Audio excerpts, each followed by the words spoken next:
Magandang araw mga kasawlo. Solo po muna po pala tayo ngayon. Magmumukbang po tayo or challenge. Mukbang challenge gaya po ng mga ginagawa po natin na 100 pieces na puto. Shoutout po pala kay Sao, nagawa niya po to. Kakatapos na gumagawa po siya para sa mga bata. Ito po palang video natin na to ay collaboration with Discarding Basic. Ito po pala ang kanyang video. Magandang araw po sa inyo mga kasawlo. Ako po si RJ ng Discarding Basic. Unang-una po, nagpapasalamat po kay Sawan, tsaka kay Sauray. At mga kasawlo, iniimbitahan din po namin kayo sa amin. Yan, katulad po ng Rai and Sly po, nagmumukbang din po kami at gumagawa rin po tayo ng mga challenges.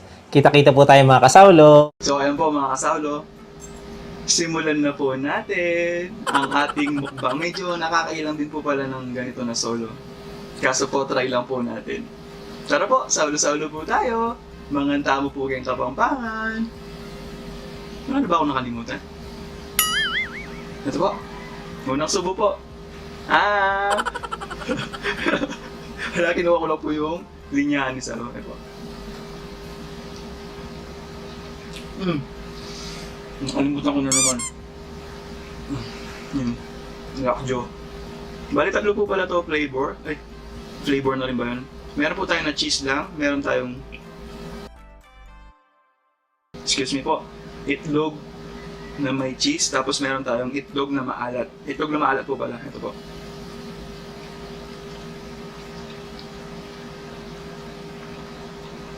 Bali, mukbang challenge po siya. Tingnan natin kung maubos po natin yung 100 piraso. Saan ako kumuha kanina? So, 50 each po. So, ilang gam?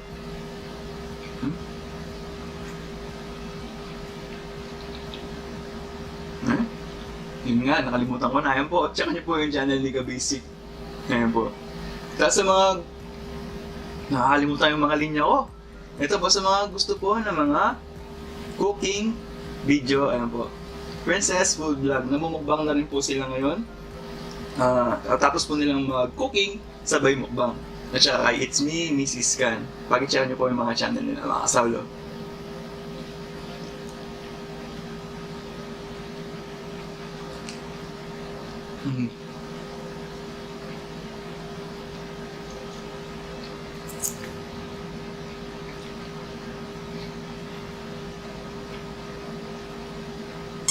Napakalinamnam po.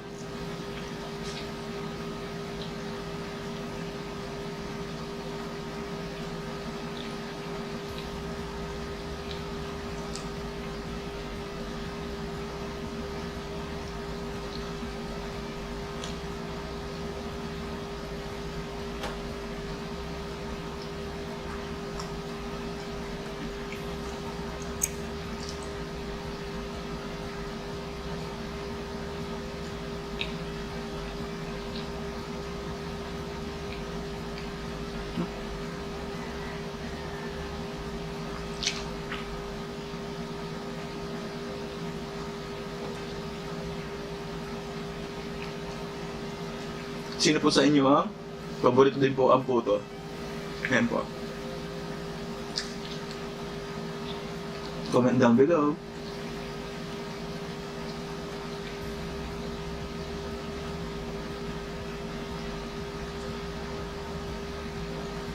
Grabe po yung kaulam natin ngayon. Sobrang basic lang po sa kanya yung mga ganito.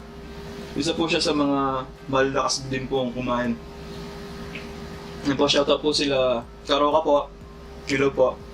May collab po sila ng Biyako Food Trip po. Ayan, isang buong lechon po. Check nyo po yung mga channel nila. Grabe po. Celebration din po nila. Isa din po sila sa malalakas kaya po ni Karoka po. Tapos yan si Sir Basic. Grabe po, check nyo po. Solid po sila kumain. Gaya po na lagi po sinasabi sa inyo, hindi po talaga ako mahilig manood na mukbang. Kasi po, yung ginugutom po ako, natatalo po ako. Mahina po akong nilalang pagdating sa pagkain. Kaya apakasolid po nila.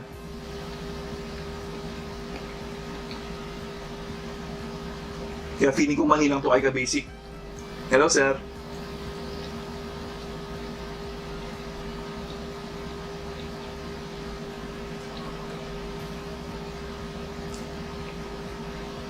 Shoutout talaga kay Saw. Grabe, ang galing po niyan. Ang sarap po ang linamnam.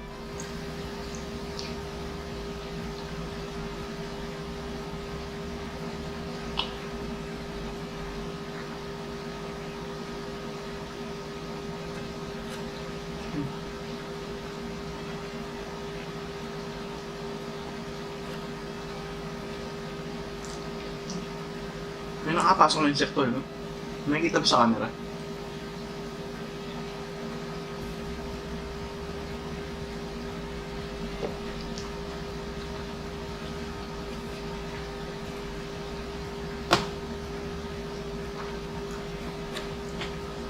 Lagi pong gumagawa na ganito si Saw para sa mga bata.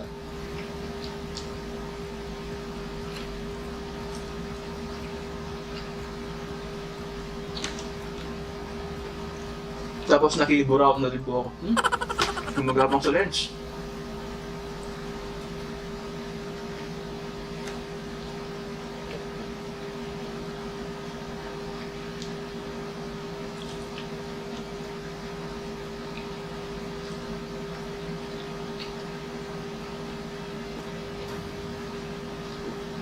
Sa mga photo po, ito po yung gusto ko.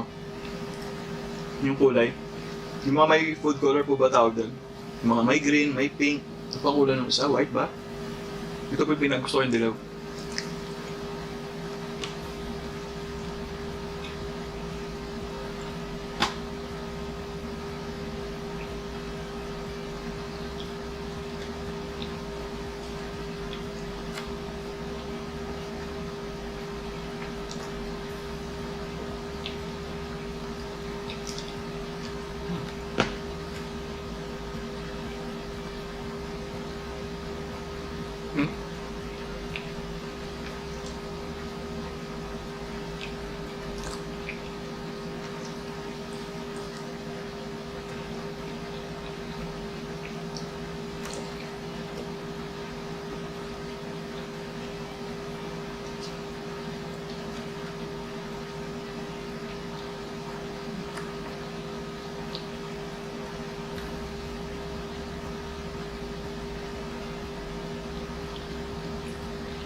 Tahimik po, no?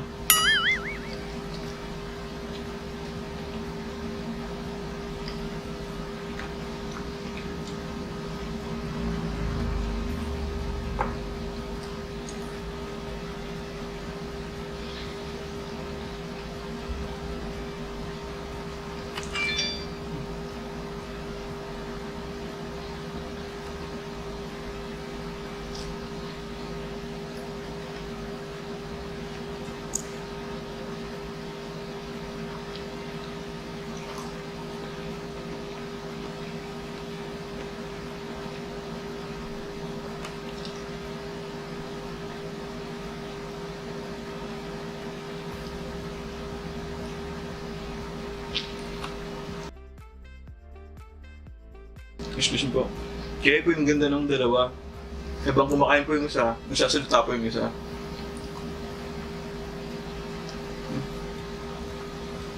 Ganun po talaga yung team up namin isa kahit nung umpisa pa lang.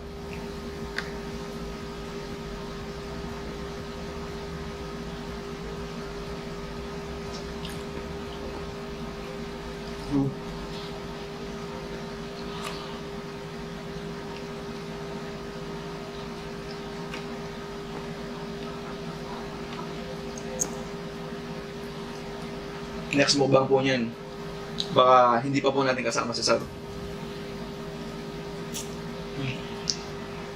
Pero may kasama po tayo.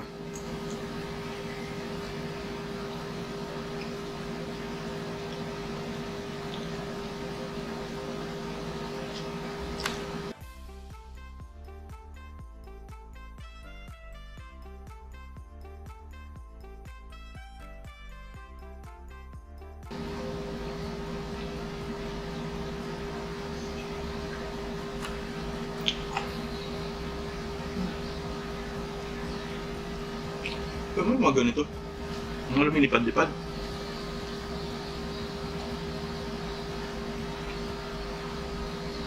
Dati lang ako yun, ito naman yung akong tawag dito.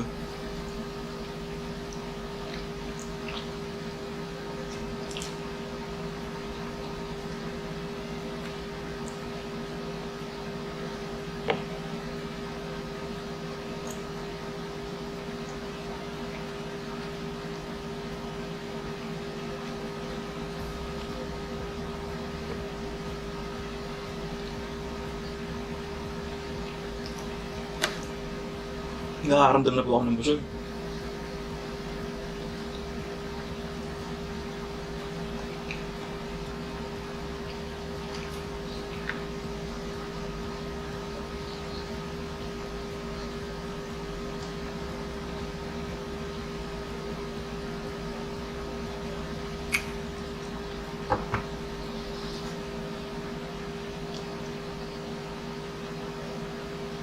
Oh, grabe oh. Solid pala sila. Sabi po mo kayo sa kanina. Excuse me po. Parang konti, sabi mo gano'n. Ang dami pala.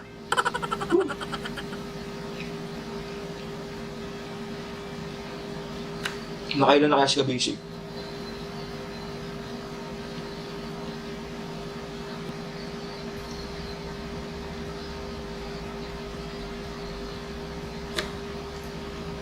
Bale, medium size po pala to.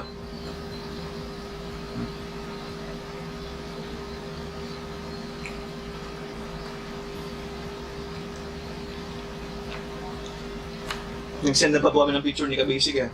Para po paras na paras po.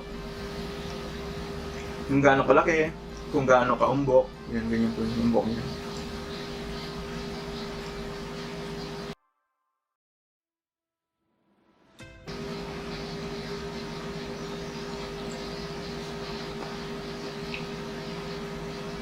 Si Sao po kasi makatatlo lang nito, umay na.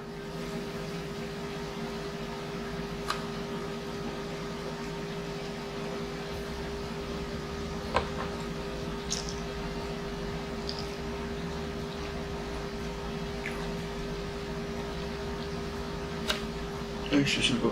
Nakatulog ako dito o isa?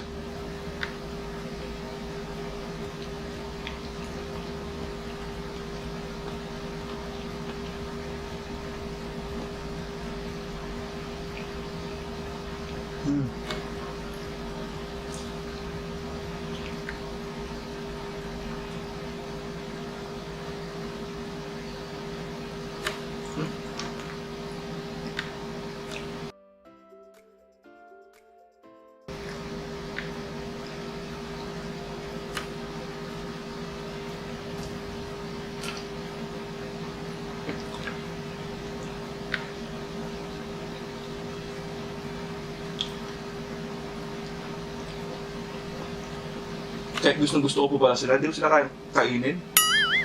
Lahat. 50 pwede na. Kasi sa tuwing Apo, tawag po kasi dami dito eh, sa may Apo. Siyanggi po ata yun, o night market, gano'n.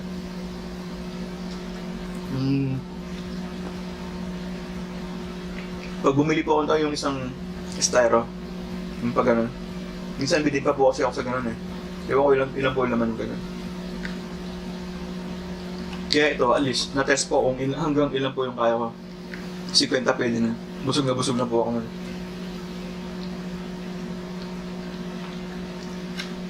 Tapos ewan ko lang po, no? Sa mga kapangpangan po dyan, puto din po buhay yung tawag nyo sa mga tinapay. Kasi, Yung mga kaibigan ko dati, bali, Tagalog po talaga sila, tapos lumipat po sila ng Pampanga, tapos naging kaibigan nga po. May nagpupot-pot, tapos sinisigaw niya, puto, puto, puto, ganun, tapos hindi bumili po sila. Bababert lang po ako.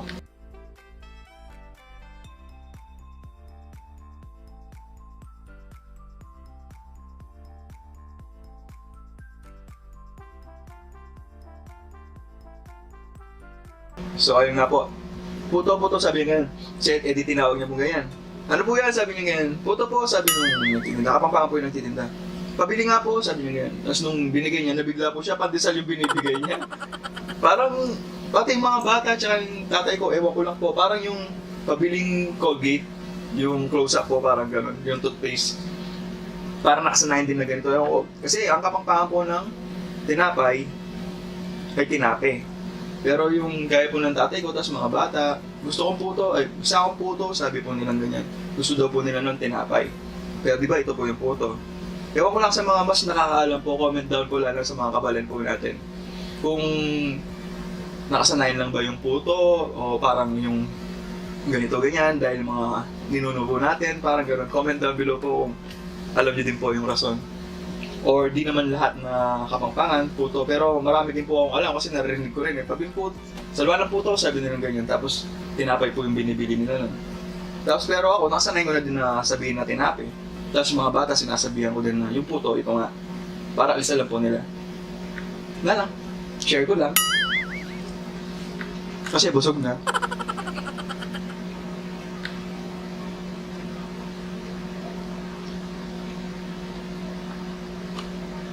Hanggang isang ganito lang po ako.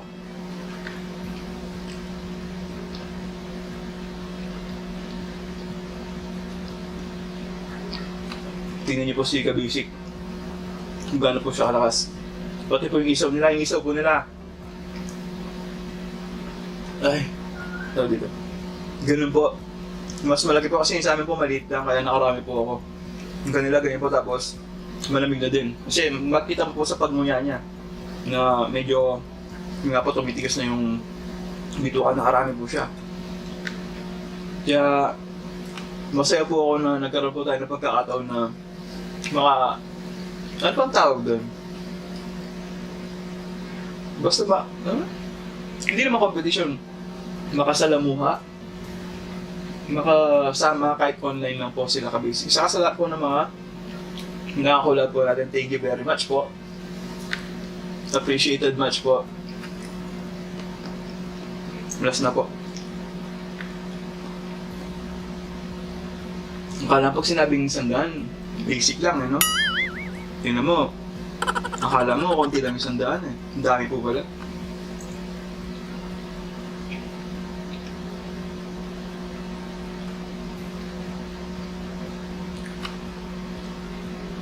Hanggang 30 masarap po talaga sila. Tapos pataas na yung tamis. May evaporated milk.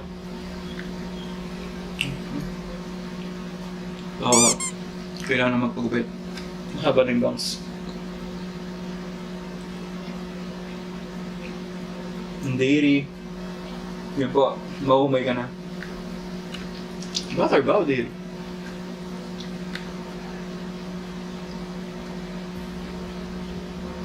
Gabang pa kayo kanina.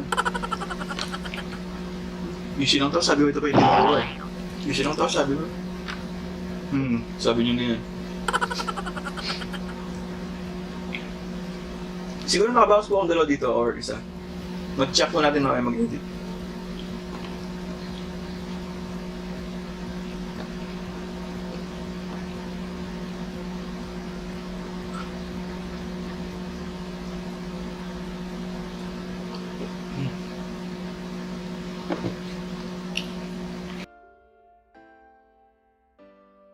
Medyo boring po yung wala pa munas. Mukbang natin ngayon dahil wala po si Sao kasi siya po tayong talagang taga-daldal po natin. So ay kinukuha na lang po sa kwento. Bali next mukbang po wala pa rin po si Sao pero may kasama po tayo. Pag-isubaybayan po. As of now, yan po, tapos na po muna tayo. Tapos na po itong boring mukbang natin. Iba pa rin po talaga pag dalawa kayo. As in, kasi gaya po nito, kailangan mo din magsalita para syempre kahit paano po, hindi ma-board yung mga manonood natin. Thank you po. Thank you po sa pagsubaybay. Kaya, ito po, ano ba yung lagi sinasabi nyo sa'yo? So, ayun. So, dito na nga po, nagtatapos ang 100 pieces puto mukbang challenge natin. Thank you very much po. Shoutout po ulit kay Sau. Maraming salamat po. May God bless us all po.